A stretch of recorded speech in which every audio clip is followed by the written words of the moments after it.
Olá, sou Aaron Edwards, vim da lavoura, hoje sou consultor de mercado e o foco do meu trabalho, do que eu faço, é ajudar produtor de soja, produtor de milho a saber quando, quanto e como vender.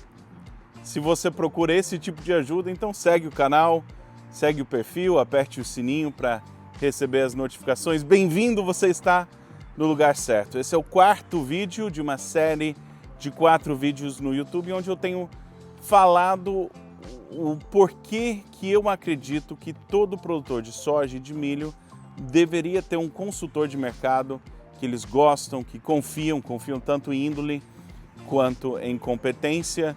E esse é o último vídeo dessa série. Eu queria descrever nesse vídeo como é minha rotina como consultor e eu vou começar até como é minha rotina como corretor, né? Trabalhei muitos anos com corretagem na Bolsa de Chicago e eu vou explicar como era a rotina e por que hoje eu foco na consultoria, por que meu foco hoje é mais na consultoria do que na corretagem. Então, segue o canal, deixe suas dúvidas ou perguntas, comentários, compartilhe com quem você conhece que pode gostar desse conteúdo e vamos lá, vamos nessa. Como eu falei em vídeo anterior, a rotina de trabalho da lavoura é um ciclo anual, a rotina do mercado é um ciclo semanal, é um dia a dia, semana a semana. Então a brincadeira que eu fiz é que como produtor eu tirava férias, mas se precisava trabalhar feriado, final de semana, se a lavoura pede atenção, a gente dá a atenção que precisa.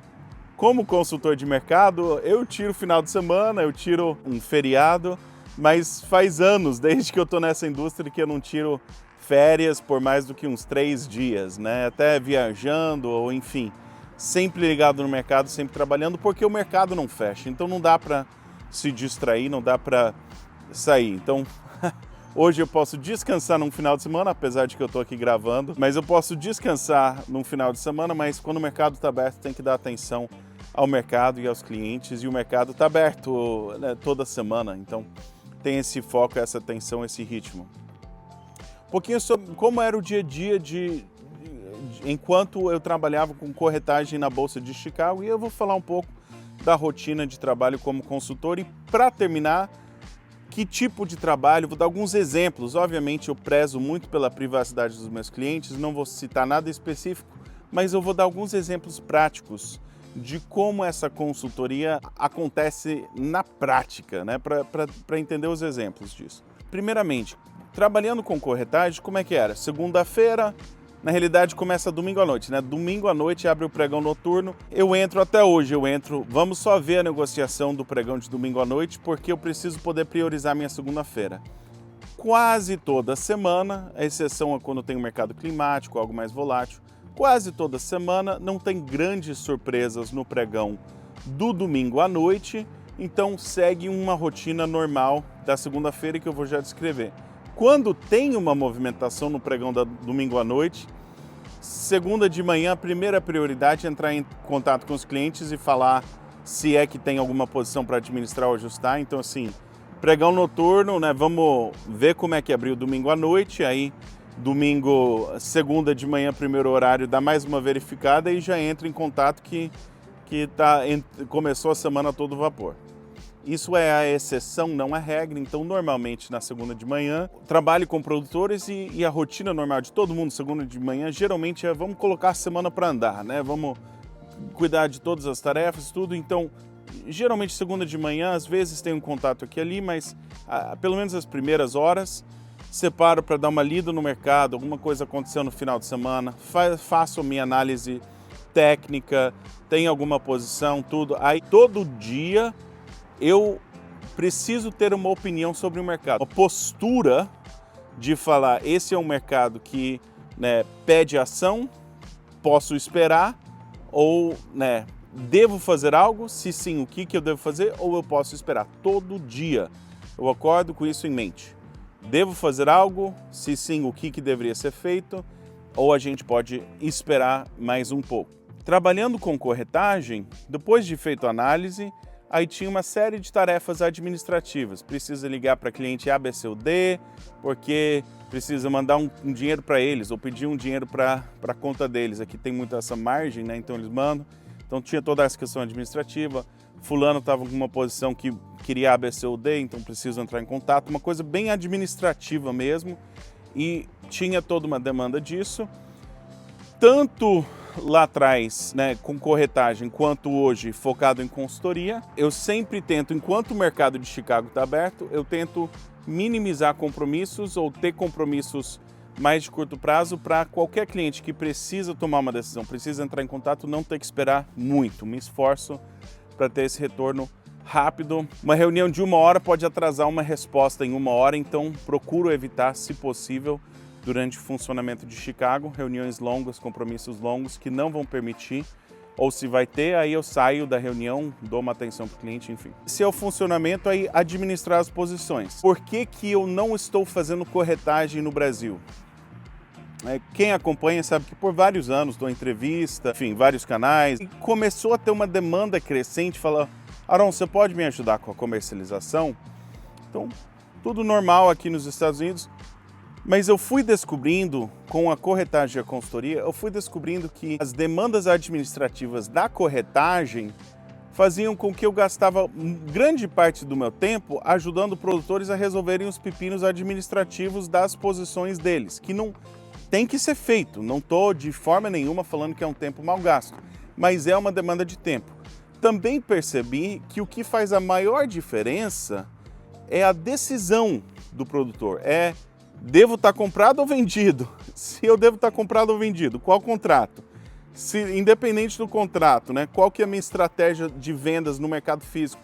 Então fui percebendo que os meus clientes de consultoria, quando eu trabalhava com as posições deles e as estratégias deles, as decisões acertadas mexiam na receita do produtor de uma forma maior do que, mas é melhor comprar essa put ou aquela put, essa vai ser um pouco mais caro, você tem como pagar esse dinheiro, você tem como fazer isso. Aí esses detalhes administrativos têm seu valor, trabalho, tem familiaridade e até hoje com os clientes eu ajudo eles a escolherem as posições certas, mas para mim isso é, digamos, o detalhe, né? Vamos primeiramente montar um plano, decidir como a gente quer se colocar no mercado, depois a gente chega nesses detalhes e se a gente sabe todo o plano, o detalhe é muito fácil de você acertar porque você entende toda a lógica e todo o raciocínio e aí o detalhe é a consequência. Quando você está focado no administrativo do detalhe, às vezes você perde a noção do todo, né? Então, eu comecei a perceber duas coisas. Número 1, a corretagem em si demandava um tempo grande meu. E número 2, a maior diferença da receita do produtor era quando eu prestava consultoria, para ajudar ele a saber se posicionar. Então, voltando à história, teve essa presença no Brasil já há vários anos, falaram, não, quero ajuda. Então tá, deixa eu fazer uma pesquisa de mercado. É crucial que o produtor possa ter acesso às ferramentas de Chicago, ou B3, né, que para a soja o espelho de Chicago é B3, tá? Mas eu percebi que produtores, em sua grande maioria, eles têm acesso, ou podem ter acesso. Então não é um problema de acesso, eu preciso trazer corretagem para o produtor ter acesso. Tem acesso. O que muitas vezes faltava é o know-how, o expertise para falar, deixa eu pegar todo esse acesso, todas essas ferramentas que eu tenho, deixa eu orquestrar isso de uma forma que faz sentido para a minha operação. É justamente a junção entre as necessidades da operação com as oportunidades de mercado. E por todos esses motivos, tanto no mercado da América do Sul quanto no mercado da América do Norte, principalmente os Estados Unidos e o Brasil, mas não exclusivamente, o meu foco hoje é na consultoria, ajudar produtores a saberem quando, quanto e como vender. Quando, quanto e como vender. Em toda a minha carreira, apenas teve uma semana, uma vez, que uma tomada de decisão semanal não foi rápido o suficiente para acertar, que foi, se eu não me engano, em 2023, isso foi aqui nos Estados Unidos, não foi nem no Brasil. Foi aqui nos Estados Unidos quando o milho foi para $6 e ficou só uns 2 dias. Mas em todos os meus anos de carreira, o ritmo semanal de tomada de decisão é rápido o suficiente. Então, Eu construo minha rotina de trabalho há uma semana. Como é que funciona a grosso modo, tá? Na segunda e na terça, independente para os meus clientes de consultoria personalizada, quando eles entrarem em contato, é meu papel estar à disposição.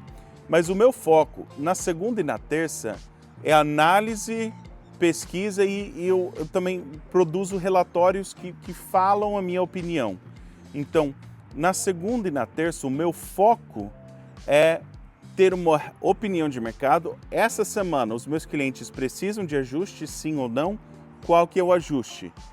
Se é uma semana que precisa ser de ajuste, então na segunda e na terça a gente tem que estar tocando essas decisões para frente para a gente poder executar na quarta, na quinta, na sexta, para a gente poder amarrar esse plano. Tem uma movimentação, um relatório numa quinta e aí uma oportunidade na sexta, a gente obviamente pode mexer de estratégia no meio da semana.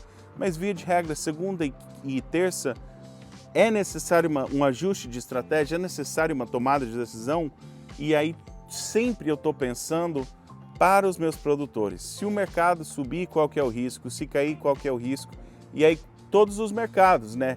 Milho B3, milho CBLT, câmbio, milho mercado físico, aí soja, o mercado de basis, o mercado físico, o mercado de Chicago, o B3, o mercado cambial, né? Como é que eles estão posicionados e como é que está o risco-benefício deles, como é que está o caixa deles, qual a maior carência, como é que eu posso ajudá-los a ter um posicionamento, uma posição mais forte no mercado, e essa é a minha preocupação central. Eu tenho tanta bagagem, tantos anos de mercado, que para mim, quando eu faço análise de mercado, eu estou procurando o que o mercado provavelmente vai fazer essa semana, o que o mercado pode fazer essa semana, e aí eu procuro notícias que vão confirmar ou ser do contra, né, essa filosofia. Então, por exemplo, não é bola de cristal, tá? Não é bola de cristal, mas, por exemplo, saiu sexta-feira que...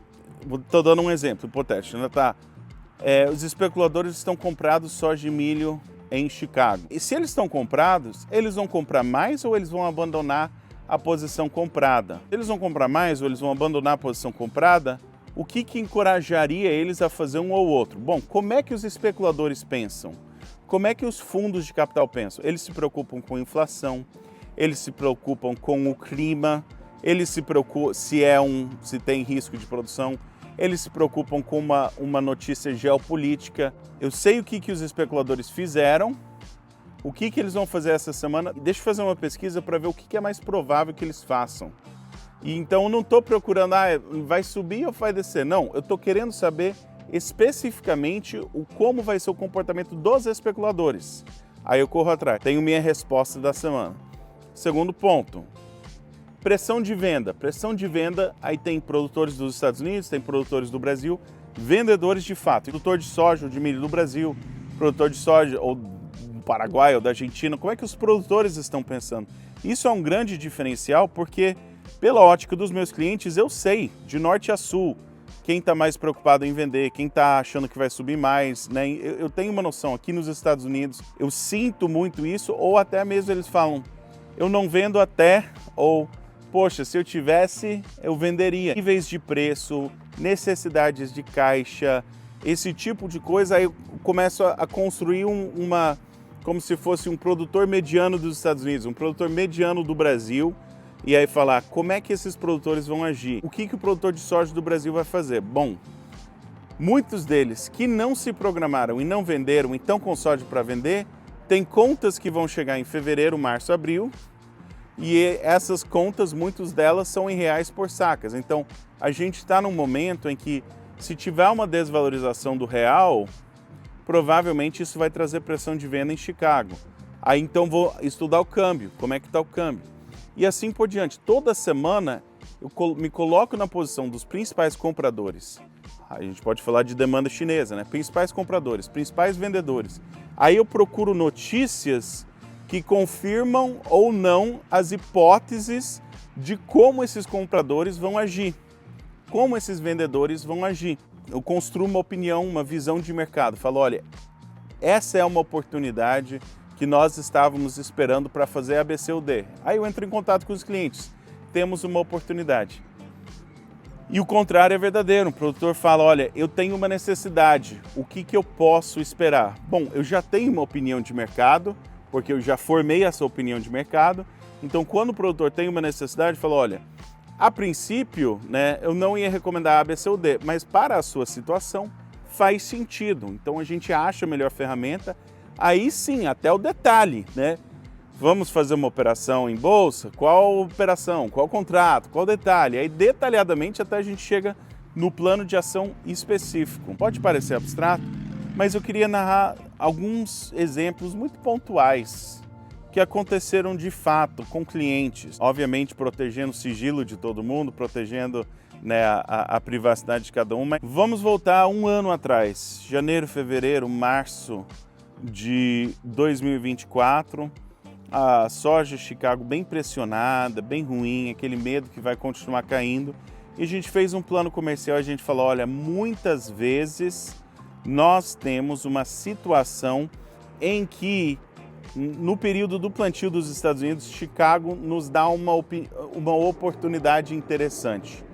O que nós queremos fazer nessa oportunidade? Então nós estabelecemos um valor que seria vendido nesse risco climático dos Estados Unidos, que é maio e junho, foram os meses que nós estabelecemos para esse volume, que era da safra 24 e 25. Um ano atrás a gente sentou, falou qual que é o nosso plano. Bom, nós queremos X quantidade precificada. Aí foi passando maio. Primeira semana não tinha muita animação. Segunda semana começou a dar uma vida. Vamos fazer o volume, metade do volume de maio. Terceira semana, vamos terminar o volume de maio. Aí, chegando mais lá pelo dia 20, se eu não me engano, de maio, vamos fazer o volume de junho. Aí esse cliente falou, não, vamos marcar uma reunião. Olha, eu tô achando que vou sentir saudade dos 12, tô querendo ser mais agressivo. Falei, então vamos fazer. Então, assim, o plano comercial um ano atrás, esperar o momento do mercado de maio, vender agressivamente, conforme o plano e até um pouco mais agressivo que o plano, permitiu uma posição muito forte de preço, detalhe, né? Deixando o câmbio e basis em aberto, né? Permitiu uma posição muito forte de preço. Aí chegou agosto, setembro, o basis lá em cima, tá na hora de travar o basis. Tinha travado Chicago, tá na hora de travar o basis. E o câmbio fazendo uma média ali, boas oportunidades de câmbio. Então, não é perfeição, mas você pega Chicago de 12, um basis próximo dos melhores níveis e um câmbio no lado de cima do que o mercado ofereceu ao longo do ano, né?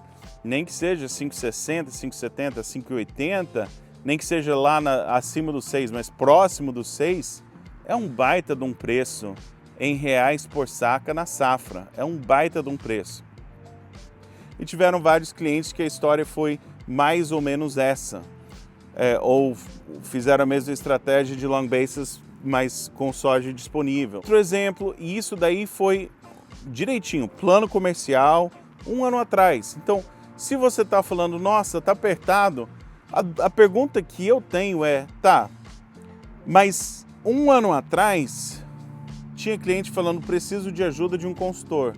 E isso deu bons resultados agora, nessa safra. Dúvida que eu tenho é, será que você está animado de falar, não, eu preciso começar, para eu ter sucesso na safra 25-26, eu preciso começar o trabalho de base agora.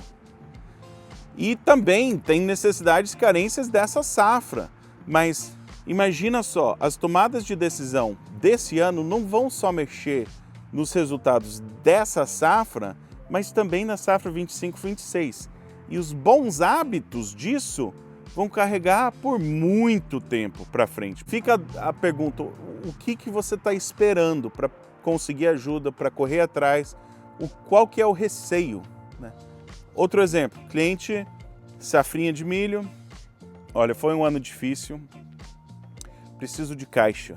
Safrinha de milho, tô precisando de caixa, tô com milho em silo bag, eu tô com milho em armazém de terceiros. Tô precisando de caixa, o preço não me agrada muito. Vende o milho, faz o caixa e compra milho B3. A gente sabe que tem a temporada de venda de milho, que não é julho, agosto, setembro. Vende, faz o caixa, resolve teu caixa, compra uma posição de milho B3, substitui um inventário físico por um inventário no papel, entre 5 e 10 reais, muitas dessas posições foram liquidadas entre 5 e 10 reais a mais. O que é 5 reais? Vendeu milho a 50, 5 reais é 10%, 10 reais é 20%. O que é essa qualidade de tomada de decisão dentro da sua operação? A consultoria faz uma diferença na receita da operação inteira, melhora a qualidade de decisão, permite que você possa cuidar do seu caixa, cuidar dos seus custos, cuidar da sua margem, tomar decisões boas, sabendo que o mercado está alinhado com as necessidades da sua operação, e isso traz resultados. Você gerir a tua receita de uma forma coerente ao longo do tempo. O que eu costumo ver é, eu não sei se eu posso investir em consultoria, está muito apertado. Primeira decisão boa, segunda decisão boa, terceira decisão boa, quarta decisão boa, quinta decisão boa. Passa 3, 6, 9 meses, o cliente fala, nossa, queria ter feito antes. A melhoria nas tomadas de decisões financiou o investimento, como qualquer bom investimento, né? Você paga com ele de recursos que você não teria tido sem ele. Isso que é um bom investimento, né? Se você procura essa ajuda, se você quer administrar a receita da sua fazenda com excelência e você acredita que um consultor é o próximo passo para você, entre em contato comigo. Vou pedir para deixar o número aqui de WhatsApp. Tem empresa no Brasil com a equipe, só entra em contato através do número e a gente agenda um horário para a gente marcar uma conversa, para a gente ver se a consultoria é o passo certo para você. E se você assistiu até aqui e você não tem certeza se a consultoria é a coisa certa para você, te desafio a voltar e assistir os vídeos anteriores. Se já assistiu, assiste de novo. De toda forma, obrigado por acompanhar essa série, esses vídeos e seguir o perfil. A próxima série que eu vou estar fazendo é uma série de conceitos de mercado. Conceitos de mercado. E o vídeo da próxima semana vai ser o famoso Battle for Acres, né? A batalha ou a guerra por área, né? Aqui nos Estados Unidos é o Battle for Acres, que vai ter mais área de soja ou vai ter mais área de milho. E além de te explicar um pouco o que isso é, expectativas desse ano, como você pode acompanhar isso ano após ano. Então fique ligado no canal, fique ligado nesse conteúdo. Próxima série que nós vamos fazer é Conceitos de Mercado. Conceitos de Mercado, e o vídeo da próxima semana é o Battle for Acres. Até a próxima semana.